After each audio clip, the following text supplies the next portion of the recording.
3 segundos foram suficientes para que Marina Carvalho decidisse que Ricardo Costa não pertencia à sala VIP da primeira classe. Seu terno sob medida e sua postura serena não significavam nada para ela. O que ela via era apenas sua cor de pele. Segurança, murmurou com os olhos já se estreitando com desconfiança habitual. O que Marina não percebeu foi o império que Ricardo havia construído do zero, acumulando bilhões à sua disposição. Enquanto a equipe de segurança o escoltava para fora, a maioria dos passageiros desviava o olhar, exceto pelo jovem Tiago Lima, que imediatamente reconheceu o ícone da tecnologia. Ricardo manteve uma expressão neutra enquanto fazia uma ligação.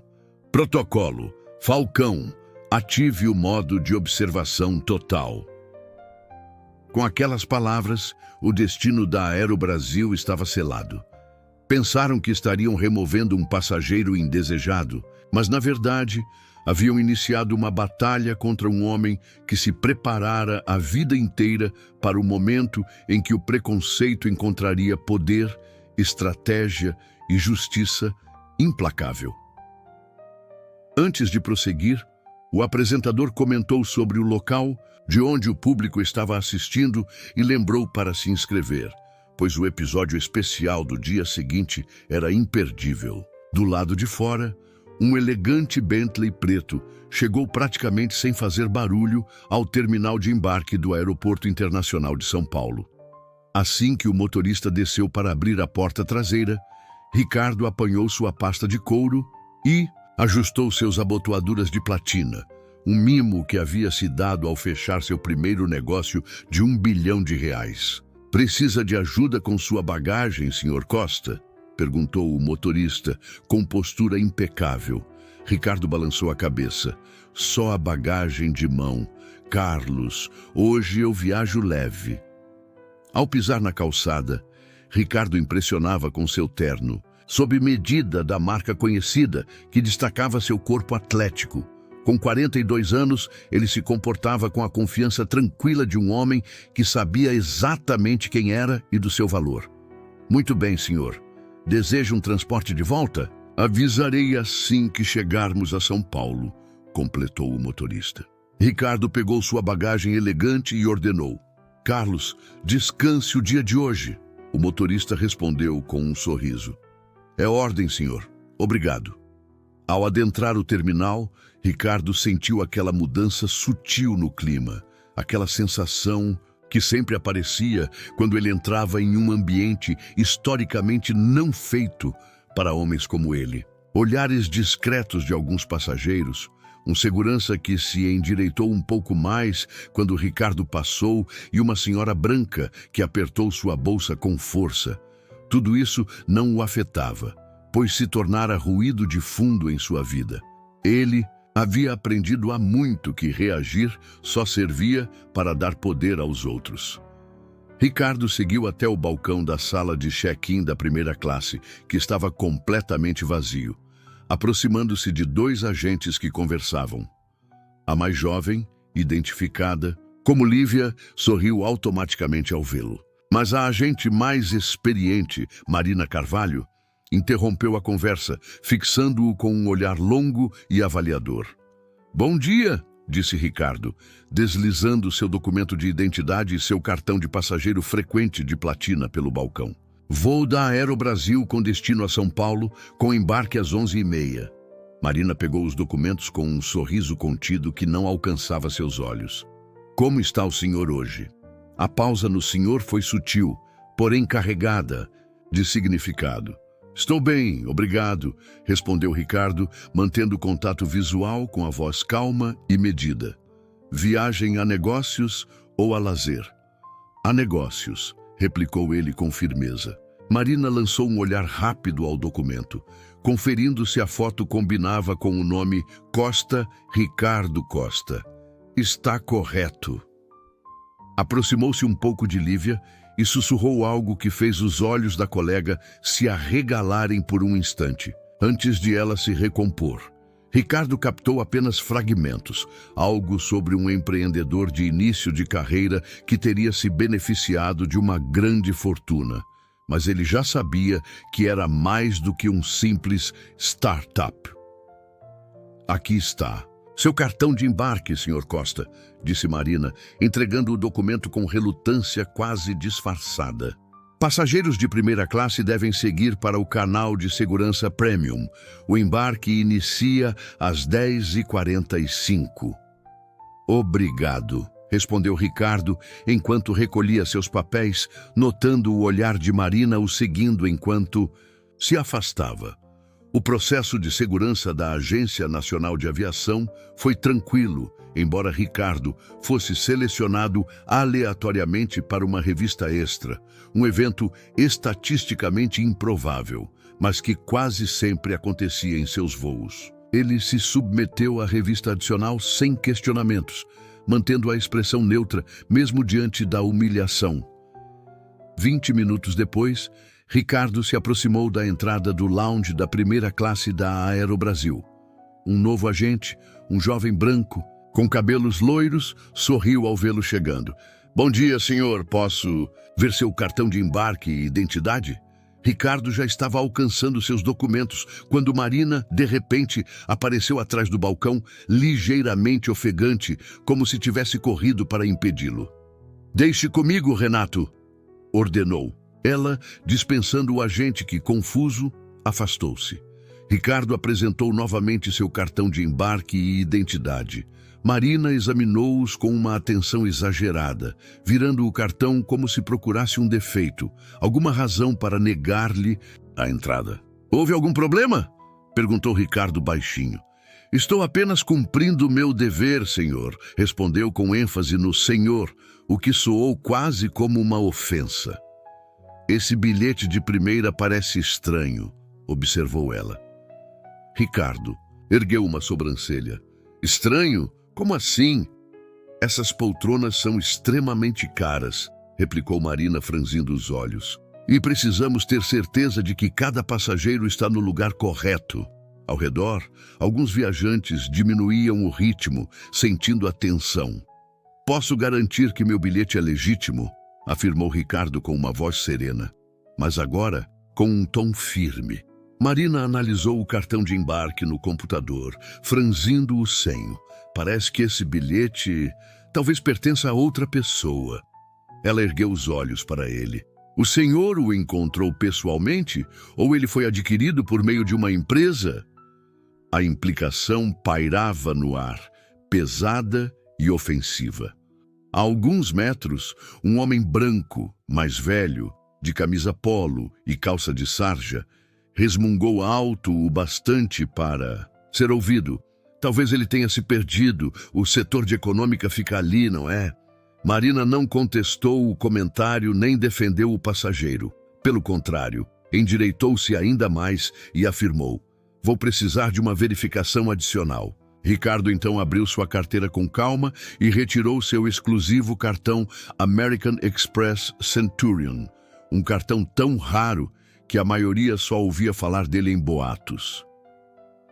Isso ajuda a confirmar minha identidade? Perguntou ele com voz perfeitamente equilibrada. Os olhos de Marina se arregalaram por um segundo, mas logo ela se recompôs. Qualquer pessoa pode ter isso. Preciso chamar a segurança. Ela pegou o telefone, virando-se e discando. Ricardo não protestou. Já tinha passado por isso diversas vezes. Brigar só serviria para alimentar a narrativa que o pintava. Como o homem negro furioso. Em vez disso, ele apenas recuou, mantendo uma postura perfeita e a expressão imperturbável. Em poucos minutos, um supervisor de segurança apareceu. Um homem alto, de ombros largos e cabelos grisalhos, que se movia com uma precisão que lembrava treinamento militar. Seu crachá dizia Gabriel Santos. Qual é o problema aqui? Perguntou ele, com uma voz ríspida, porém profissional. Esse passageiro está tentando acessar o lounge de primeira classe com documentos que podem ser falsos, explicou Marina, enfatizando passageiro com um tom de desprezo. Gabriel virou-se para Ricardo e, por um breve momento, seus olhos demonstraram reconhecimento, mas logo retomaram a postura profissional. Senhor, Posso ver sua identidade e seu cartão de embarque? Ricardo os entregou sem dizer uma palavra. Gabriel os examinou cuidadosamente e depois olhou para Marina. Senhora Carvalho, tudo está em ordem. Os documentos do Sr. Costa são legítimos. O rosto de Marina se contraiu, mas parecia suspeito. O sistema deve ter sinalizado algo. O sistema não sinalizou nada, interrompeu Gabriel firmemente. Não vejo nenhuma irregularidade. Por favor, despeça esse passageiro da área VIP. Marina insistiu. Só por precaução. Hoje em dia não se pode ser excessivamente cuidadoso. Gabriel hesitou, claramente desconfortável, mas seguindo o protocolo disse: Senhor, peço desculpas, mas o senhor poderia me acompanhar para esclarecermos isso? É só procedimento. Ricardo assentiu de imediato. Claro. Enquanto Gabriel escoltava Ricardo até a sala de segurança, Ricardo notou um jovem estagiário negro, uniformizado com o logotipo da Aerobrasil, observando a cena com os olhos arregalados enquanto digitava freneticamente em seu celular. O crachá do rapaz dizia Tiago Lima. Ricardo seguiu Gabriel até a sala, mantendo toda a dignidade a cada passo. Ao se afastarem do som da sala VIP, ele retirou discretamente o celular do bolso e fez uma ligação em tom baixo. Aqui, é Costa. Protocolo. Falcão, engaje o modo de observação total. Encerrada a ligação, guardou o aparelho, justamente quando Gabriel abria a porta da sala de segurança. Senhor Costa, está tudo bem. Senhor Santos, entendo que está apenas cumprindo sua função, disse Gabriel, com voz que misturava profissionalismo e um vislumbre de compaixão. Gabriel, com semblante conturbado, comentou: Posso dizer que reconheço o senhor, e isso não deveria estar acontecendo. Ricardo apenas assentiu. Ele se preparara para momentos assim durante toda a sua vida. Essa não era a primeira vez, e infelizmente não seria a última. Mas desta vez, as consequências seriam sérias. Enquanto isso, no saguão do terminal, o jovem Tiago Lima enviava mensagens frenéticas para seu colega do setor de TI.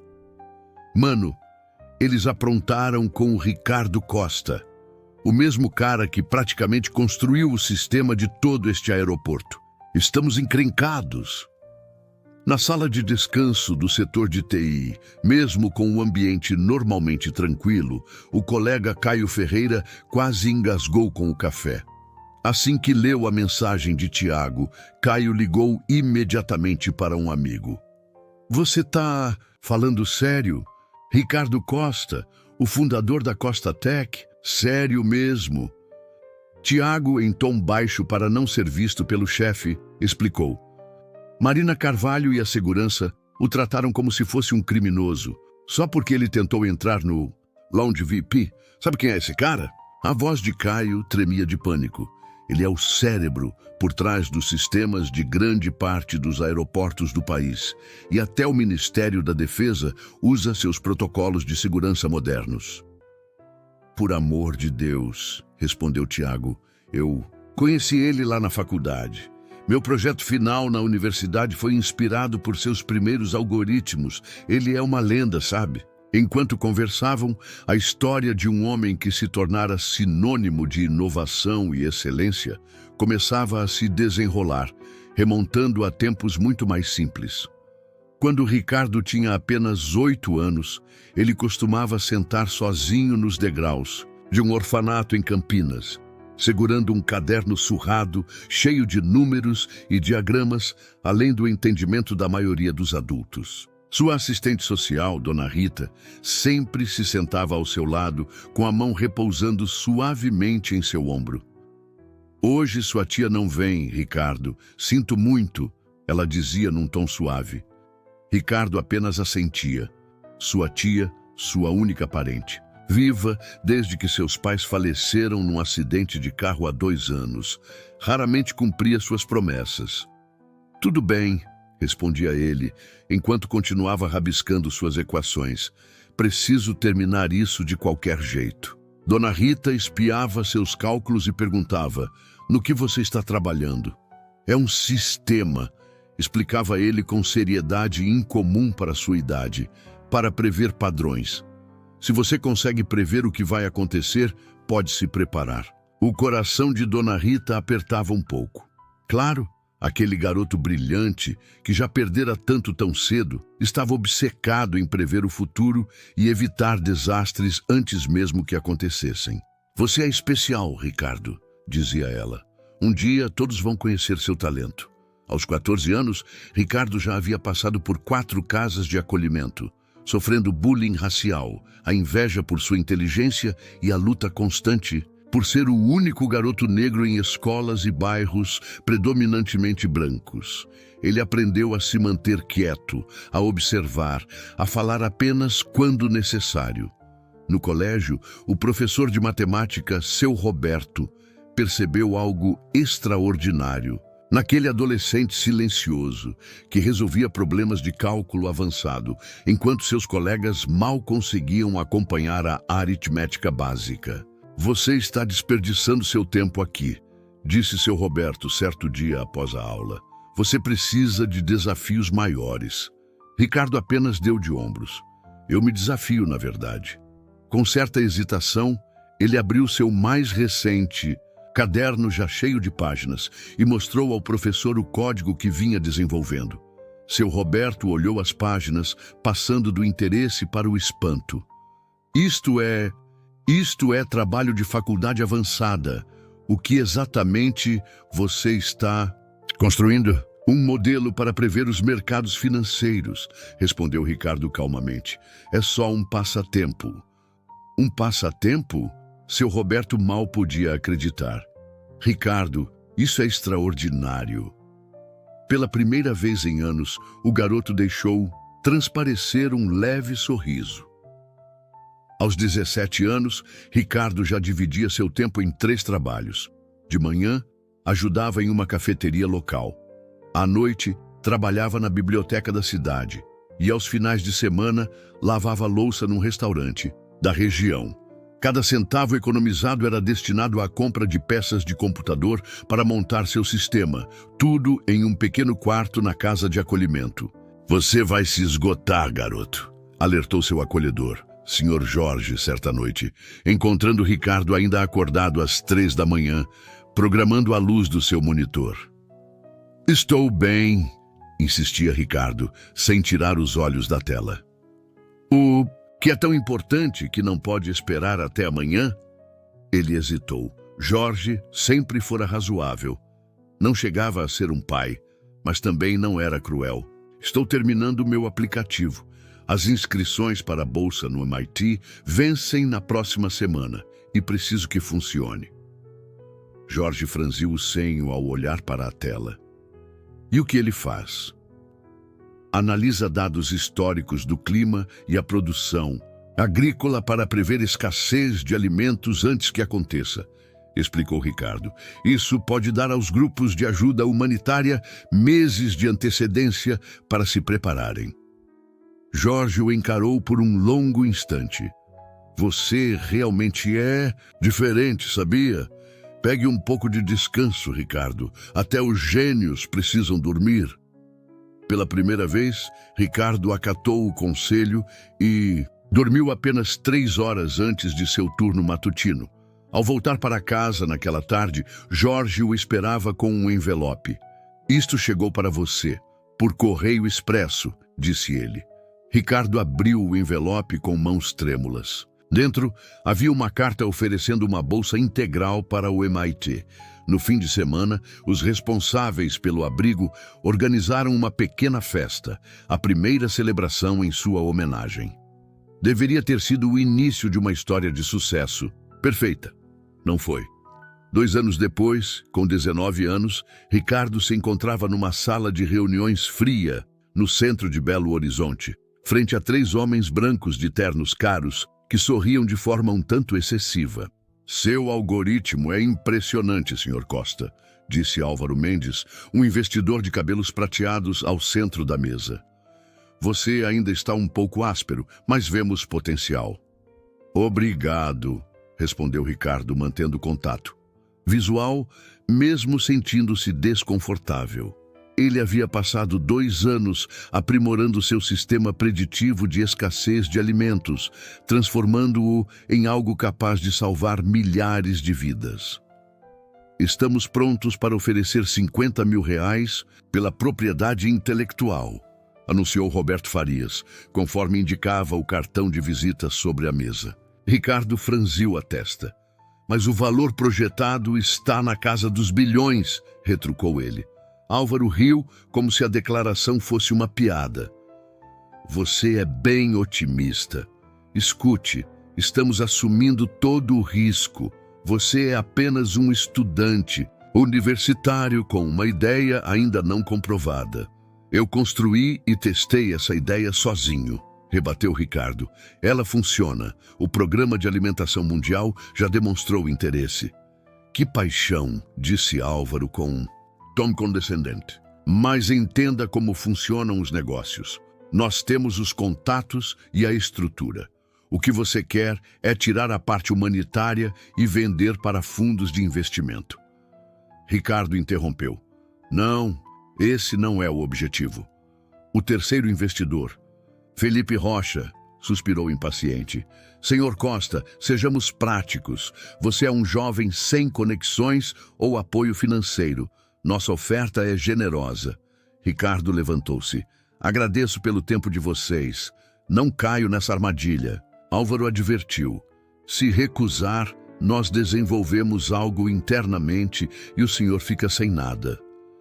Preferirei arriscar, afirmou Ricardo, recolhendo seu protótipo e saindo. 6 meses depois, a empresa de Álvaro lançou uma versão derivada do sistema de Ricardo, reengenharia partes da demonstração. Eles lucraram bilhões, enquanto Ricardo não recebeu nada, nem mesmo o devido crédito. Foi sua primeira traição, mas não a última. Ele aprendeu que no mundo dos negócios o poder era tudo, e naquele momento ele não possuía nada. Enquanto isso, no saguão do terminal, Tiago Lima continuava enviando mensagens frenéticas para seu colega do setor de TI. Cara, eles meteram o pé no Ricardo Costa, o mesmo que praticamente criou os sistemas desse aeroporto. Estamos ferrados. No ambiente normalmente calmo da sala de TI, Caio Ferreira quase cuspiu o café ao ler a mensagem. Imediatamente ele ligou para um amigo. Você está falando sério? Ricardo Costa, o fundador da Costa Tech. Sério mesmo? Tiago, tentando se esconder, sussurrou. Marina Carvalho e a segurança o trataram como se fosse um criminoso, só porque ele queria entrar no lounge VIP. Você tem ideia de quem é esse cara? A voz de Caio tremia de pânico. Ele é o cérebro por trás dos sistemas de vários dos nossos grandes aeroportos, e até o Ministério da Defesa usa seus protocolos modernos de segurança. Meu Deus, respondeu Tiago, eu conheci ele lá na faculdade. Meu projeto final foi baseado nos seus primeiros algoritmos. Ele é uma lenda. Enquanto processavam a gravidade da situação, a conversa lembrava a trajetória de um homem cuja história se tornou sinônimo de inovação e excelência, uma narrativa que começou em tempos muito mais humildes. Quando Ricardo tinha apenas 8 anos, ele costumava se sentar sozinho nos degraus de um abrigo em Campinas, segurando um caderno surrado, cheio de números e diagramas que poucos adultos conseguiam compreender. Dona Rita, sua assistente social, sempre se posicionava ao seu lado, com uma mão gentil em seu ombro. Hoje sua tia não vem, Ricardo. Me desculpe, dizia ela num tom suave. Ricardo apenas assentia.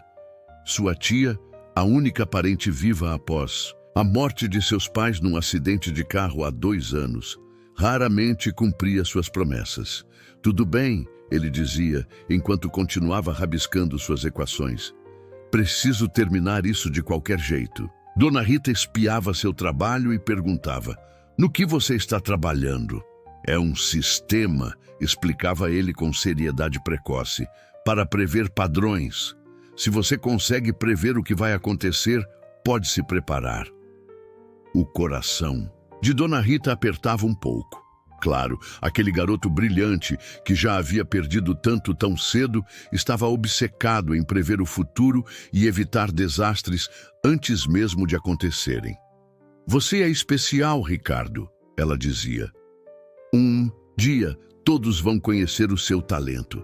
Aos 14 anos, Ricardo já havia passado por 4 casas de acolhimento, sofrendo bullying racial, inveja pela sua inteligência e a luta constante de ser o único garoto negro em colégios e bairros, predominantemente brancos. Ele aprendeu a se manter quieto, a observar e a falar somente quando necessário. No ensino médio, o professor de matemática, seu Roberto, notou algo extraordinário no jovem, que resolvia problemas de cálculo avançado, enquanto seus colegas mal acompanhavam a aritmética básica. Você está desperdiçando seu tempo. Aqui, disse ele certa tarde, precisa de maiores desafios. Ricardo apenas deu de ombros. Eu me desafio de qualquer jeito. Com certa hesitação, ele abriu seu caderno mais recente, já repleto de anotações, e mostrou ao professor o código que vinha desenvolvendo. Seu Roberto olhou para as páginas, passando do interesse para o espanto. Isto é trabalho de nível universitário. O que você está construindo exatamente? Um modelo para prever os mercados financeiros, respondeu Ricardo calmamente. É só um passatempo. Um passatempo? Inquiriu seu Roberto com descrença. Ricardo, isso é extraordinário. Pela primeira vez em anos, o garoto deixou um pequeno sorriso transparecer. Aos 17 anos, Ricardo já dividia seu tempo em 3 trabalhos. De manhã, ajudava em uma cafeteria local. À noite, trabalhava na biblioteca da cidade. E nos finais de semana, lavava louça num restaurante da região. Cada centavo que ganhava era destinado à compra de peças para montar seu computador. Tudo isso em um pequeno quarto na nova casa, de acolhimento. Você vai se destruir, garoto, advertiu o Sr. Jorge certa noite, encontrando Ricardo ainda acordado às 3 da manhã, programando a luz do monitor. Eu estou bem, insistiu Ricardo sem desviar o olhar da tela. O que é tão importante que não pode esperar até amanhã. Ele hesitou. Jorge sempre fora razoável. Não era um pai, mas também não era cruel. Estou terminando meu aplicativo. As inscrições para a bolsa do MIT vencem na próxima semana e eu preciso que isso funcione. Jorge estreitou os olhos ao olhar para a tela. E o que ele faz? Ele analisa dados históricos do clima e da produção agrícola para prever crises alimentares antes que aconteçam, explicou Ricardo. Isso pode dar aos grupos de auxílio meses de antecedência para se prepararem. Jorge ficou em silêncio por um momento. Você é realmente diferente, sabia? Vá dormir, Ricardo. Até os gênios precisam descansar.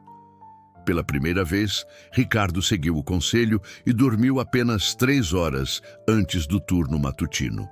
Quando voltou para casa naquela tarde, Jorge o aguardava com um envelope. Isto chegou para você via correio expresso. Ricardo abriu o envelope com as mãos trêmulas. Dentro havia uma carta oferecendo-lhe uma bolsa integral para o MIT.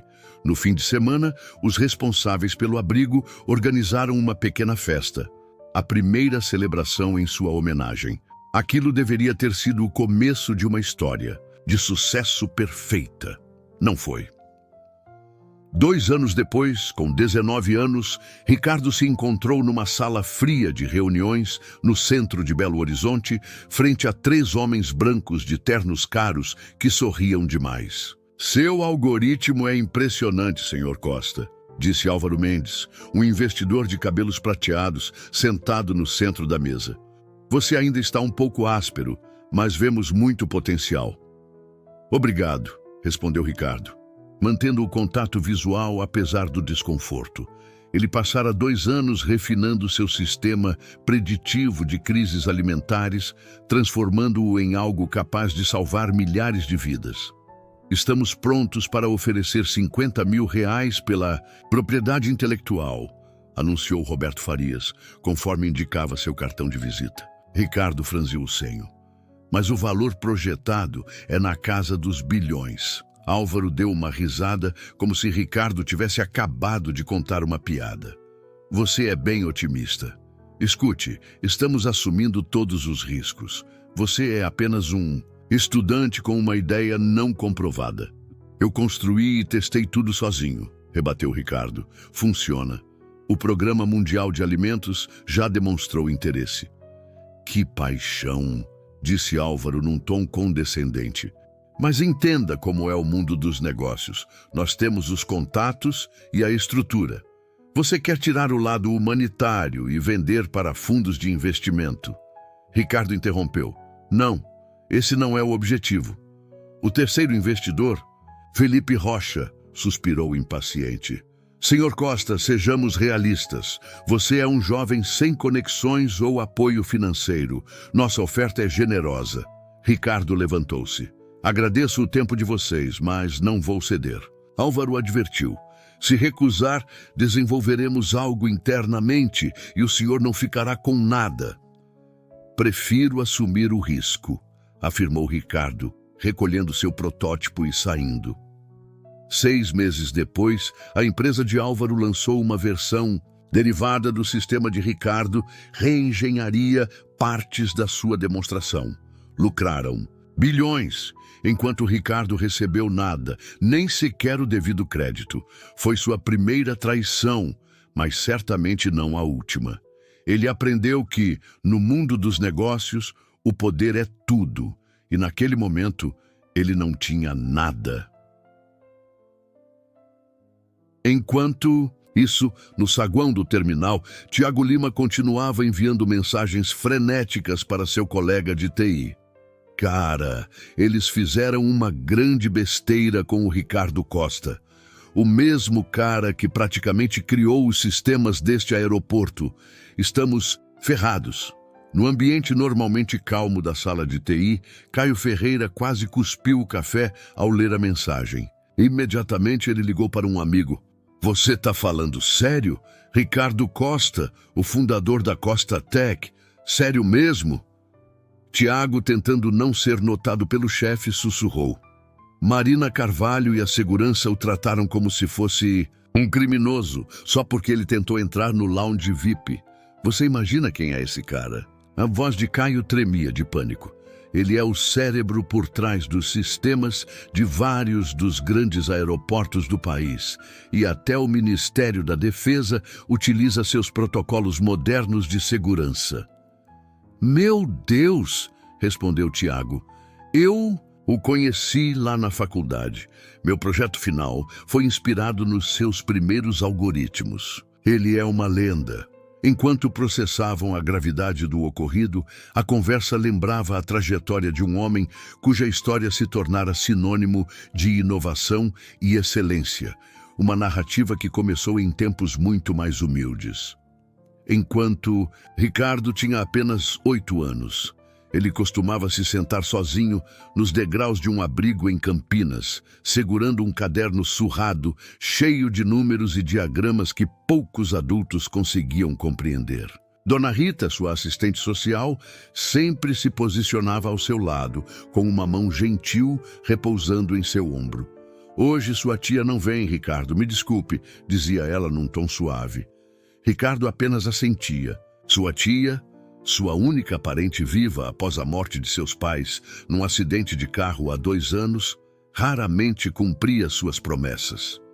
Tudo bem, dizia ele, enquanto continuava rabiscando suas equações. Preciso terminar isso de qualquer jeito. Dona Rita observava atentamente e perguntava, no que você está trabalhando? É um sistema, explicava ele com uma seriedade que ultrapassava sua idade, para prever padrões. Se você consegue prever o que vai acontecer, pode se preparar. O coração de Dona Rita apertava. Claro, aquele menino brilhante que já havia perdido tanto tão cedo, estava obcecado em prever o futuro e evitar desastres antes mesmo que ocorressem.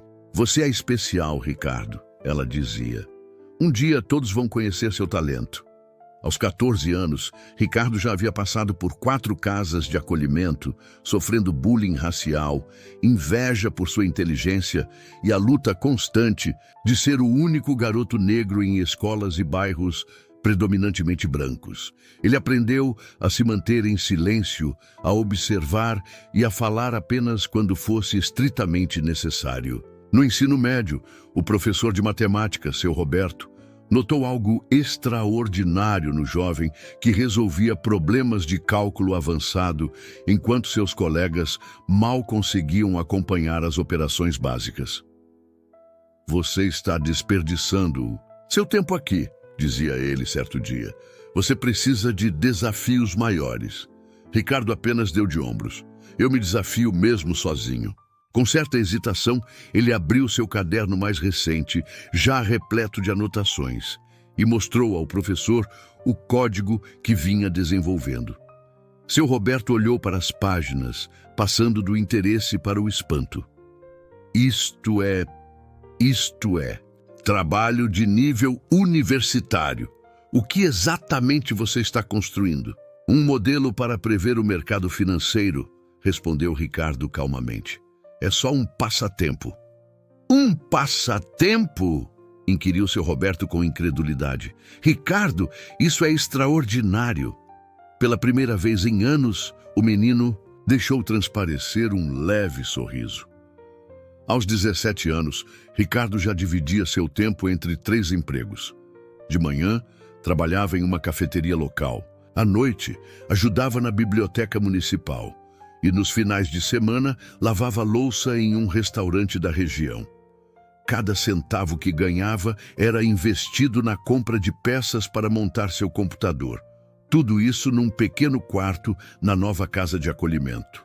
"Você vai se esgotar, garoto", alertou o Sr. Jorge certa noite, encontrando Ricardo ainda acordado às 3 da manhã, programando a luz do monitor. "Estou bem", insistia Ricardo, sem desviar o olhar da tela. "O que é tão importante? O que não pode esperar até amanhã?" Ele hesitou. Jorge sempre fora razoável. Não era exatamente uma figura paterna, mas também não era cruel. "Estou terminando meu aplicativo. As inscrições para a bolsa do MIT vencem na próxima semana e preciso que funcione." Jorge olhou fixamente para a tela. "E o que ele faz?" "Analisa dados históricos do clima e da produção agrícola para prever crises alimentares antes que aconteçam", explicou Ricardo. "Isso pode dar aos grupos de ajuda meses de antecedência para se prepararem." Jorge ficou em silêncio por um longo momento. "Você é realmente especial, sabia? Vá descansar, Ricardo. Até os gênios precisam dormir." Pela primeira vez, Ricardo acatou o conselho e dormiu apenas 3 horas antes do turno matutino. Quando voltou para casa naquela tarde, Jorge o esperava com um envelope. "Isto chegou para você por correio expresso." Ricardo abriu o envelope com as mãos trêmulas. Dentro havia uma carta oferecendo-lhe uma bolsa integral para o MIT. No fim de semana, os responsáveis pelo abrigo organizaram uma pequena festa, a primeira celebração em sua homenagem. Isso deveria ter marcado o início de uma história, de sucesso perfeita, mas não foi.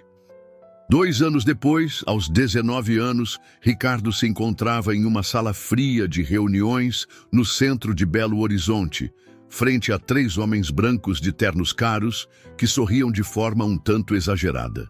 "Seu algoritmo é impressionante, Sr. Costa", disse Álvaro Mendes, um investidor de cabelos prateados, sentado no centro da mesa. "Você ainda está um pouco cru, mas vemos muito potencial."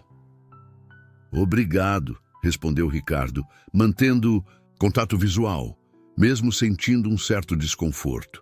Ele havia passado 2 anos refinando seu sistema preditivo de escassez de alimentos, transformando-o em algo que poderia salvar milhares de vidas.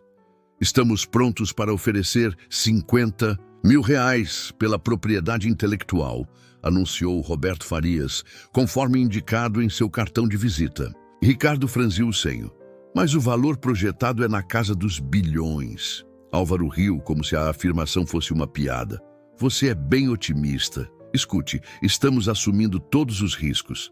Você é apenas um estudante com uma ideia sem comprovação. Eu construí e testei tudo sozinho, retrucou Ricardo. Funciona.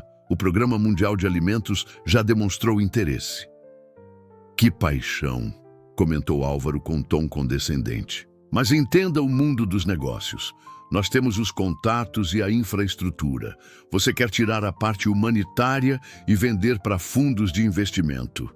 Ricardo interrompeu. Não, esse não é o objetivo. O terceiro investidor, Felipe Rocha, suspirou impaciente. Senhor Costa, sejamos realistas. Você é um jovem sem conexões e sem apoio financeiro. Nossa oferta é generosa. Ricardo levantou-se. Agradeço pelo tempo de vocês, mas não vou ceder. Álvaro advertiu. Se recusar, nós criamos nossa própria solução internamente e o senhor fica sem nada. Prefiro arriscar, afirmou Ricardo, recolhendo seu protótipo e saindo. 6 meses depois, a empresa de Álvaro lançou uma versão derivada do sistema de Ricardo, reengenharia partes da demonstração. Lucraram bilhões, enquanto Ricardo não recebeu absolutamente nada, nem sequer o devido crédito. Essa traição foi a primeira, mas certamente não a última. Ele aprendeu que no mundo dos negócios o poder é tudo, e naquele momento ele não tinha nada. Enquanto isso, no saguão do terminal, Tiago Lima enviava mensagens frenéticas para seu colega de TI. Cara, eles fizeram uma baita besteira com o Ricardo Costa, o mesmo que praticamente criou os sistemas deste aeroporto. Estamos ferrados. No ambiente normalmente calmo da sala de TI, Caio Ferreira quase engasgou com o café ao ler a mensagem. Imediatamente ele ligou para um amigo. Você está falando sério? Ricardo Costa, o fundador da Costa Tech. Sério? Mesmo?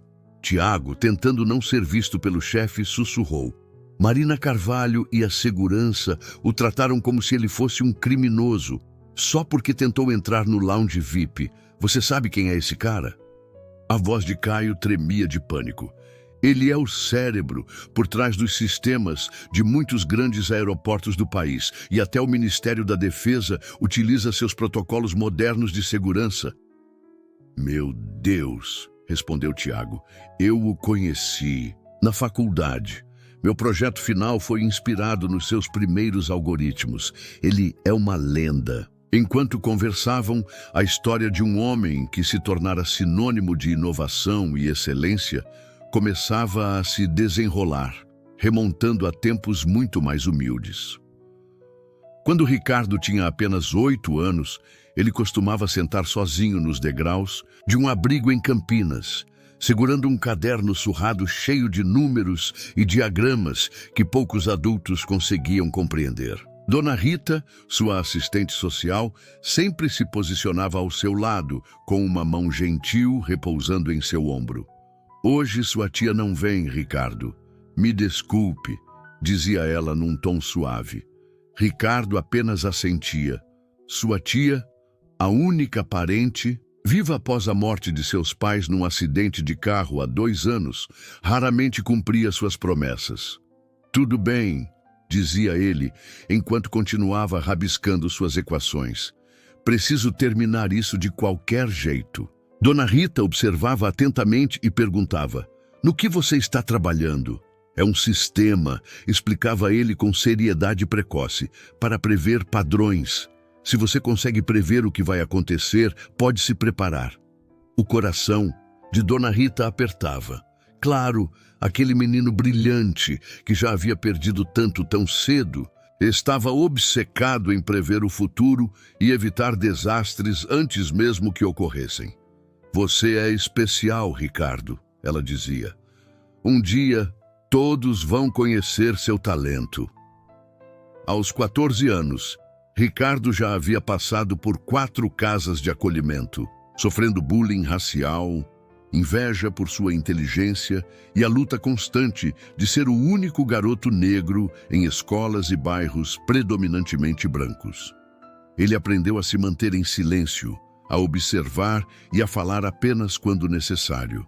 No ensino médio, o professor de matemática, seu Roberto, notou algo extraordinário no jovem que resolvia cálculos avançados enquanto seus colegas mal acompanhavam as operações básicas. "Você está desperdiçando seu tempo aqui", disse ele certa tarde. "Você precisa de desafios maiores." Ricardo apenas deu de ombros. "Eu me desafio sozinho, sem ajuda." Com certa hesitação, ele abriu seu caderno mais recente, já repleto de anotações, e mostrou ao professor o código que vinha desenvolvendo.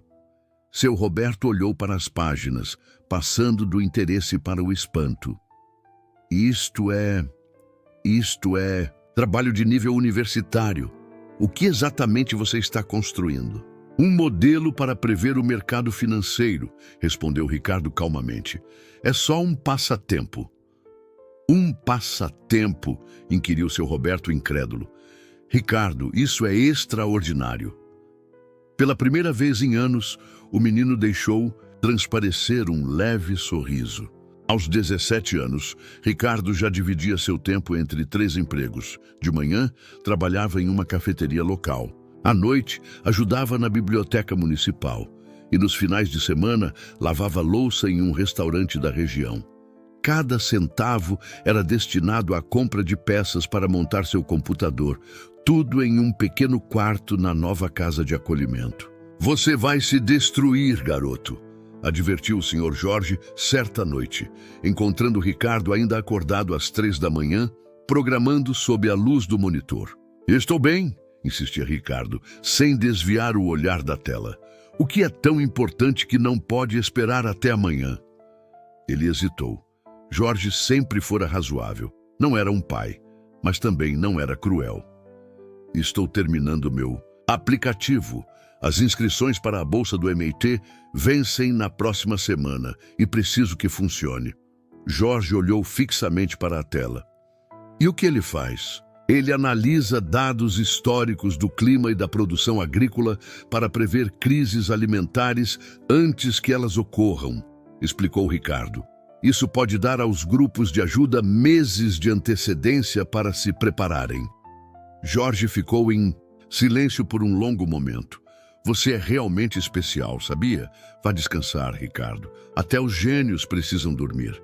Pela primeira vez, Ricardo seguiu o conselho e dormiu apenas 3 horas antes do turno matutino. Quando voltou para casa naquela tarde, Jorge o aguardava com um envelope. "Isto chegou para você via correio expresso." Ricardo abriu o envelope com as mãos trêmulas. Dentro havia uma carta oferecendo uma bolsa integral para o MIT. No fim de semana, os responsáveis pelo abrigo organizaram uma pequena festa, a primeira celebração em sua homenagem. Isso deveria ter marcado o início de uma história de sucesso perfeita, mas não aconteceu. 2 anos depois, com 19 anos, Ricardo se encontrou numa sala fria de reuniões no centro de Belo Horizonte, frente a 3 homens brancos de ternos, caros que sorriam de maneira excessiva. "Seu algoritmo é impressionante, Sr. Costa", disse Álvaro Mendes, um investidor de cabelos prateados sentado no centro da mesa. "Você ainda está um pouco cru, mas vemos imenso potencial." "Obrigado", respondeu Ricardo, mantendo o contato visual, mesmo sentindo um certo desconforto. Ele havia passado 2 anos aprimorando seu sistema preditivo de crises alimentares, transformando-o em algo capaz de salvar milhares de vidas. "Estamos prontos para oferecer R$50 mil pela propriedade intelectual", anunciou Roberto. "Varias, conforme indicado em seu cartão de visita." Ricardo franziu o senho, "mas o valor projetado é na casa dos bilhões." Álvaro riu como se a afirmação fosse uma piada. "Você é realmente otimista. Escute, estamos assumindo todo o risco. Você é apenas um estudante universitário com uma ideia sem comprovação." "Eu construí e testei tudo sozinho", retrucou Ricardo. "Funciona. O Programa Mundial de Alimentos já demonstrou interesse." "Que paixão!" comentou Álvaro num tom condescendente. Mas entenda como funciona o mundo dos negócios. Nós temos os contatos e a infraestrutura. Você quer retirar o lado humanitário e vender para fundos de investimento. Ricardo interrompeu. Não, esse não é o objetivo. O terceiro investidor, Felipe Rocha, suspirou impaciente. Senhor Costa, sejamos realistas. Você é um jovem sem conexões ou apoio financeiro. Nossa oferta é generosa. Ricardo se levantou. Agradeço pelo tempo de vocês, mas não vou ceder. Álvaro advertiu. Se recusar, desenvolveremos nossa própria solução e o senhor ficará sem nada. Prefiro assumir o risco, afirmou Ricardo, recolhendo seu protótipo e saindo. 6 meses depois, a empresa de Álvaro lançou uma versão derivada do sistema de Ricardo. Reengenharia partes de sua demonstração. Lucraram bilhões, enquanto Ricardo não recebeu absolutamente nada, nem sequer o crédito que lhe era devido. Essa traição foi a primeira, mas certamente não a última. Ele aprendeu que no mundo dos negócios o poder é fundamental, e naquele momento ele não tinha nada. Enquanto isso, no saguão do terminal, Tiago Lima continuava enviando mensagens frenéticas para seu colega de TI. Cara, eles fizeram uma baita besteira com o Ricardo Costa, o mesmo que praticamente criou os sistemas deste aeroporto. Estamos ferrados. No ambiente normalmente tranquilo da sala de TI, Caio Ferreira quase cuspiu o café ao ler a mensagem. Imediatamente, ele ligou para um amigo. Você está falando sério? Ricardo Costa, o fundador da Costa Tech? Sério? Mesmo? Tiago, tentando não ser notado pelo chefe, sussurrou. Marina Carvalho e a segurança o trataram como se ele fosse um criminoso só porque tentou entrar no lounge VIP. Você sabe quem é esse cara? A voz de Caio tremia de pânico. Ele é o cérebro por trás dos sistemas de vários grandes aeroportos do país e até o Ministério da Defesa utiliza seus protocolos modernos de segurança. Meu Deus, respondeu Tiago, eu o conheci na faculdade. Meu projeto final foi inspirado nos seus primeiros algoritmos. Ele é uma lenda. Enquanto isso, a narrativa da vida de um homem que se tornara sinônimo de inovação e excelência começava a emergir, lembrando tempos muito mais humildes. Enquanto Ricardo tinha apenas 8 anos, ele costumava se sentar sozinho nos degraus de um abrigo em Campinas, segurando um caderno surrado cheio de números e diagramas que poucos adultos conseguiam compreender. Dona Rita, sua assistente social, sempre se posicionava ao seu lado, com a mão suavemente pousada em seu ombro. Hoje, sua tia não vem, Ricardo. Me desculpe, dizia ela num tom suave. Ricardo apenas assentia. Sua tia, sua única parente viva, depois que seus pais morreram num acidente de carro há 2 anos, raramente cumpria suas promessas. Tudo bem, dizia ele, continuando a rabiscar suas equações. Preciso terminar isso de qualquer jeito. Dona Rita observava atentamente e perguntava, no que você está trabalhando? É um sistema, explicava ele com uma seriedade que ultrapassava sua idade. Para prever padrões. Se você pode prever o que vai acontecer, pode se preparar. O coração de Dona Rita apertava. Claro, aquele menino brilhante, que já tinha perdido tanto tão cedo, estava obcecado em prever o futuro e evitar desastres antes mesmo que acontecessem. Você é especial, Ricardo, dizia ela. Um dia todos vão conhecer o seu talento. Aos 14 anos, Ricardo já havia passado por 4 casas de acolhimento, sofrendo bullying racial, inveja por sua inteligência e a luta constante de ser o único garoto negro em escolas e bairros predominantemente brancos.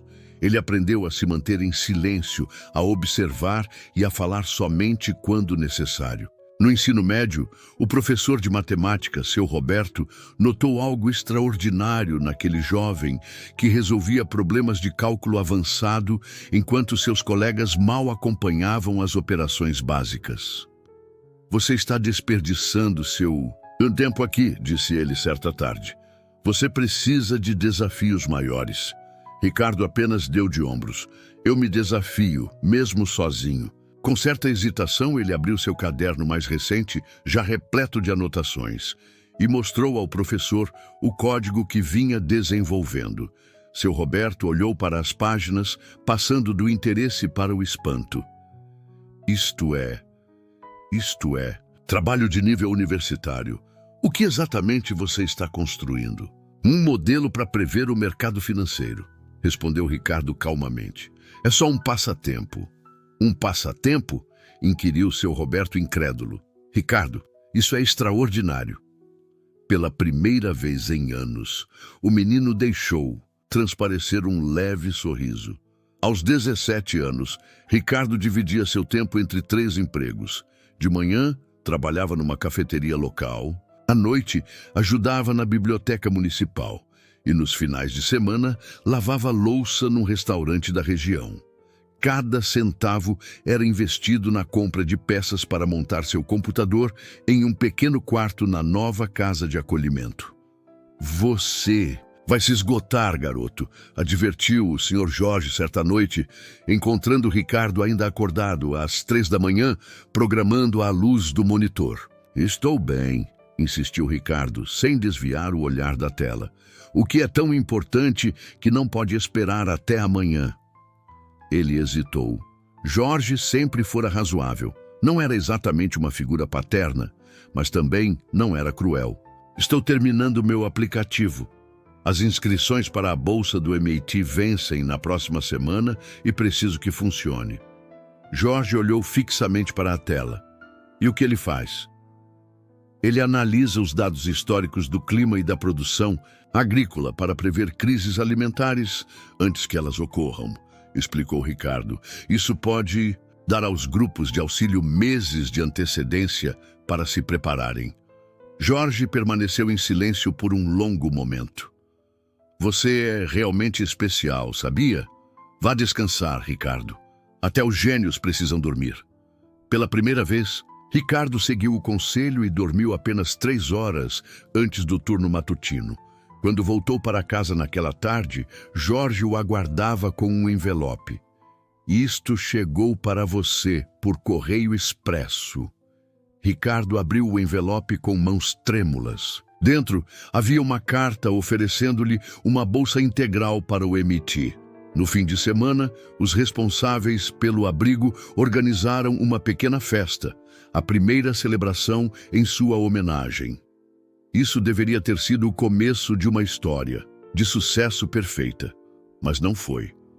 2 anos depois, com 19 anos, Ricardo se viu numa sala fria de reuniões no centro de Belo Horizonte, frente a 3 homens brancos de ternos caros que sorriam de forma exagerada. Seu algoritmo é impressionante, Sr. Costa, disse Álvaro Mendes, um investidor de cabelos prateados, sentado ao centro da mesa.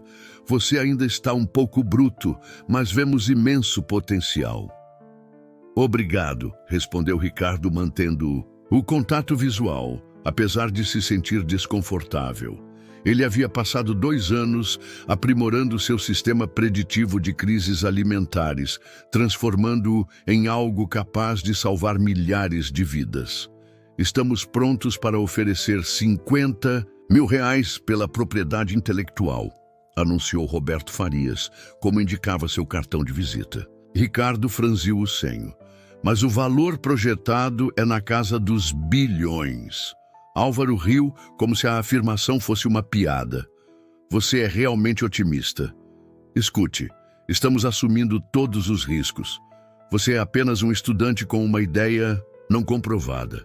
Eu construí e testei tudo sozinho, retrucou Ricardo. Funciona. O Programa Mundial de Alimentos já demonstrou interesse. Que paixão, comentou Álvaro num tom condescendente.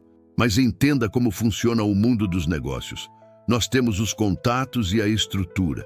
Você quer retirar o lado humanitário e vender para fundos de investimento. Ricardo interrompeu. Não, esse não é o objetivo. O terceiro investidor, Felipe Rocha, suspirou impaciente. Senhor Costa, sejamos realistas. Você é um jovem sem conexões ou apoio financeiro. Nossa oferta é generosa.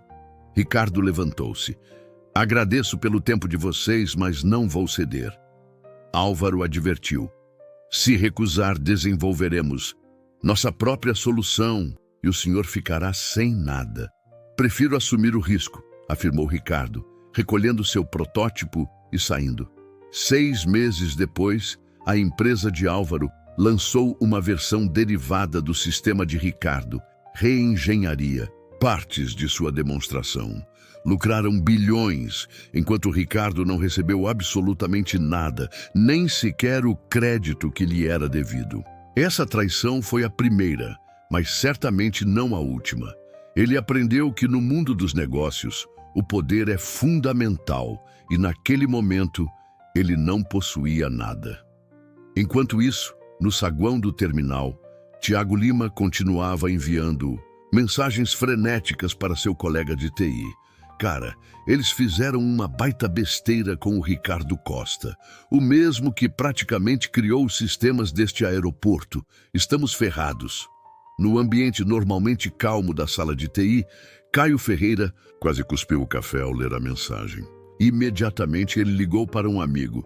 Você está falando sério? Ricardo Costa, o fundador da Costa Tech? Sério mesmo? Tiago, tentando não ser notado pelo chefe, sussurrou.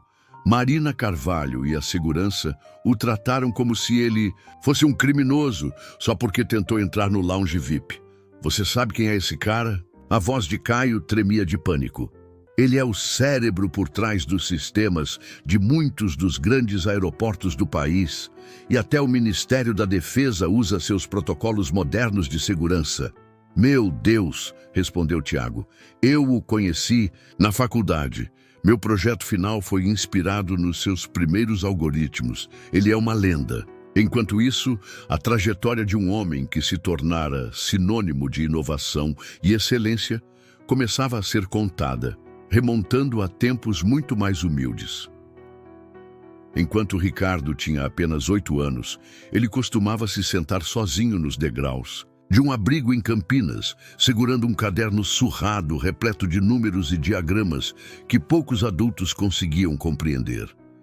Dona Rita, sua assistente social, sempre ficava ao seu lado, com a mão suavemente repousada em seu ombro. Hoje, sua tia não vem, Ricardo. Me desculpe, dizia ela num tom suave. Ricardo apenas assentia. Sua tia, a única parente viva após a morte de seus pais num acidente de carro há 2 anos, raramente cumpria suas promessas. Tudo bem, dizia ele, enquanto continuava rabiscando suas equações. Preciso terminar isso de qualquer jeito. Dona Rita observava atentamente e perguntava, no que você está trabalhando? É um sistema, explicava ele com seriedade além da idade. Para prever padrões, se você consegue prever o que vai acontecer, pode se preparar. O coração de Dona Rita apertava. Claro, aquele menino brilhante que já havia perdido tanto tão cedo, estava obcecado em prever o futuro e evitar desastres antes mesmo que ocorressem. Você é especial, Ricardo, dizia ela. Um dia, todos vão conhecer o seu talento. Aos 14 anos, Ricardo já havia passado por 4 casas de acolhimento, sofrendo bullying racial, inveja por sua inteligência e a luta constante de ser o único garoto negro em escolas e bairros predominantemente brancos. Ele aprendeu a se manter em silêncio, a observar e a falar apenas quando necessário. No ensino médio, o professor de matemática, seu Roberto, notou algo extraordinário no jovem que resolvia cálculos avançados enquanto seus colegas mal acompanhavam as operações básicas. Você está desperdiçando seu tempo aqui, disse ele certa tarde. Você precisa de desafios maiores. Ricardo apenas deu de ombros. Eu me desafio, mesmo sozinho. Com certa hesitação, ele abriu seu caderno mais recente, já repleto de anotações, e mostrou ao professor o código que vinha desenvolvendo. Seu Roberto olhou para as páginas, passando do interesse para o espanto. Isto é, trabalho de nível universitário. O que exatamente você está construindo? Um modelo para prever o mercado financeiro, respondeu Ricardo calmamente. É só um passatempo. Um passatempo? Inquiriu seu Roberto incrédulo. Ricardo, isso é extraordinário. Pela primeira vez em anos, o menino deixou transparecer um leve sorriso. Aos 17 anos, Ricardo já dividia seu tempo entre 3 trabalhos. De manhã, trabalhava numa cafeteria do bairro, à noite, ajudava na biblioteca municipal e nos finais de semana, lavava louça num restaurante local. Cada centavo era investido para comprar peças para montar seu computador, tudo em um pequeno quarto na nova casa de acolhimento.